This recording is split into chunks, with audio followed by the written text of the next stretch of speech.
Salut à toi, ici Gislain, j'espère que tu vas bien. Bienvenue dans cette nouvelle vidéo.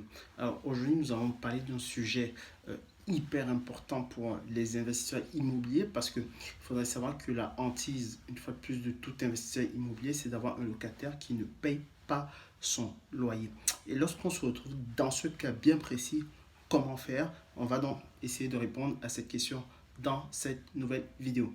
Mais avant de commencer, je t'invite à faire trois choses. Première des choses, c'est que je t'invite à liker et à partager cette vidéo à toutes les personnes que tu connais qui pourraient être intéressées par l'investissement immobilier.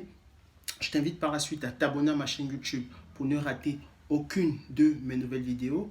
Et la troisième des choses que je t'invite à faire, c'est de ne pas perdre de temps et surtout prendre contact avec moi tout de suite pour pouvoir réserver ta session stratégique afin que nous puissions étudier ton projet d'investissement immobilier avec moi ou avec un membre de mon équipe. Je mettrai mon adresse email dans la description de cette vidéo.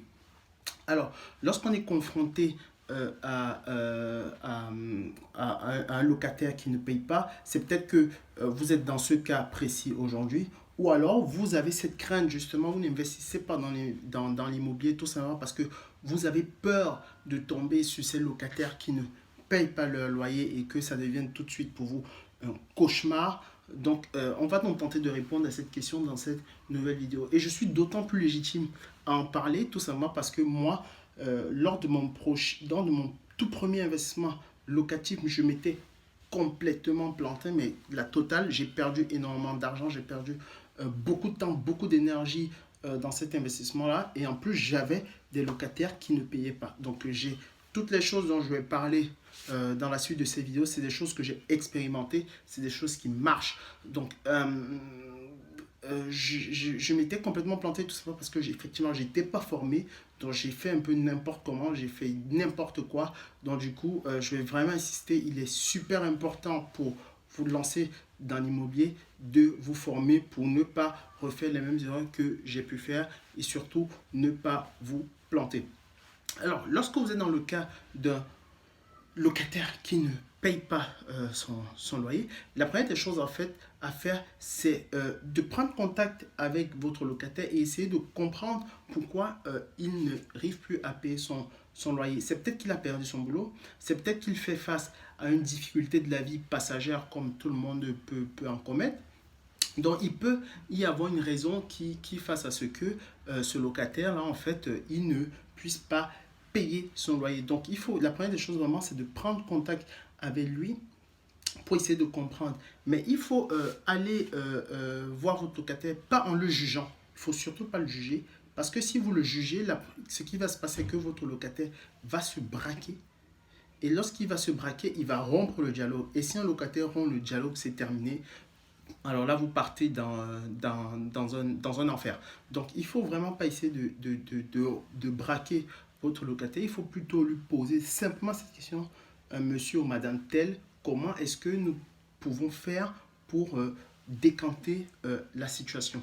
Donc, c'est comme ça qu'il faut aller voir votre locataire, pas en le jugeant, mais plutôt en essayant de trouver une solution pour pouvoir débloquer la situation. Si vous ne voyez pas vos loyers arriver, la deuxième des choses à faire, en fait, c'est d'envoyer un courrier avec une lettre recommandée avec accusé de réception pour, en stipulant dans votre courrier que votre locataire vous est redevable d'une certaine somme au titre de loyer des mois de janvier, février, mars qu'il n'aurait pas réglé. Pourquoi est-ce que c'est hyper important de faire un courrier avec accusé de réception? Tout simplement parce que c'est la seule manière juridique que vous avez de prouver que vous avez informé votre locataire qu'il vous était redevable d'un certain montant au titre des loyers qu'il n'aurait pas payé. La quatrième chose que je vous invite à faire, c'est de prendre contact avec le garant.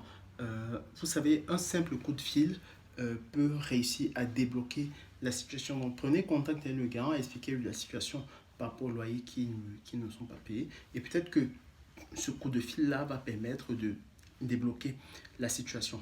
La cinquième chose que je vous invite à faire, c'est de récupérer une petite somme. Je prends un exemple très simple. Si votre locataire vous doit 1000 euros, eh ben, même si c'est 50 euros que vous récupérez, c'est déjà ça. Récupérer au fil de l'eau des petites sommes.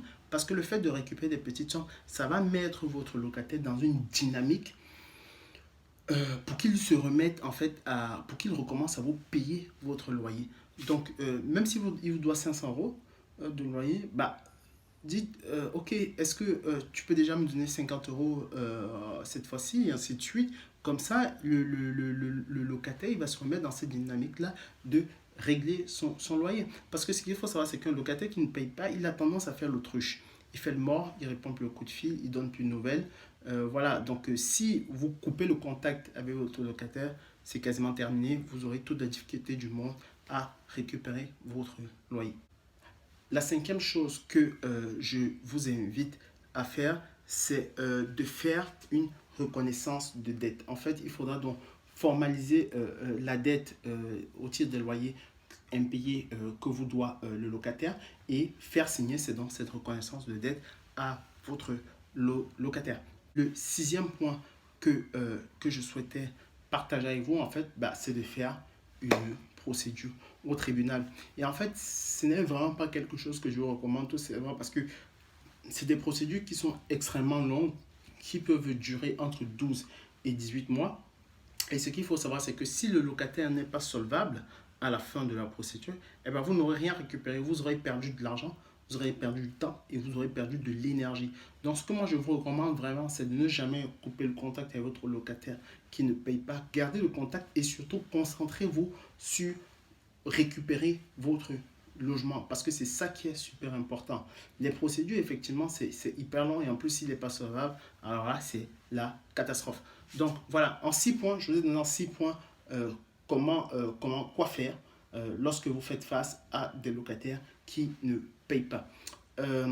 Alors, aujourd'hui, je vais vous demander certainement comment est-ce que vous qui me regardez aujourd'hui pourrez faire pour investir dans l'immobilier. Ça tombe bien, j'ai mis en place une formation totalement gratuite dans laquelle je vous donne toutes les clés, je vous montre tout le système qui existe pour pouvoir se générer 500K de revenus, pour vous générer un patrimoine à 500K et des revenus immobiliers. Donc n'hésitez pas à aller dans la description de cette vidéo et cliquer sur le lien pour pouvoir accéder à cette formation totalement offerte. Je vous remercie et je vous dis à bientôt pour une nouvelle vidéo. Ciao!